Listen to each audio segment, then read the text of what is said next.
نمیدونستی این زبان چه موشکیان؟ نمیدونستی این قدرت تخریبش از اتم بیشتره؟ ضربه‌ای که زبونت میزنه به طرف از شمشیر بدتره. نمیدونستی؟ کی میخوایم بریم این درس‌ها رو یاد بگیریم؟ کی میخوام هر کی از همون حالمون رو پرسید بگه حالت چطوره؟ عالی، الحمدلله، عالیم. دستگاه‌های پروردگار الله میلیارد برابر این دستگاه‌ها منظم‌تر میفهمه ارتعاش تو چیه. تو حس فقیرا رو داری. فضولی، به فضولا کائنات چیز خوب نمیده. برای چی میری سرک میکشی توی اخبار؟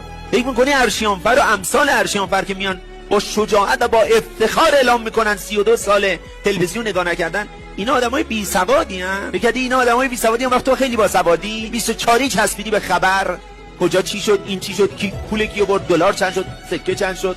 برای همینی که هر کس نگاه کنه یه دونه لبخند عاشقانه روی صورت تو نمیتونه پیدا کنه.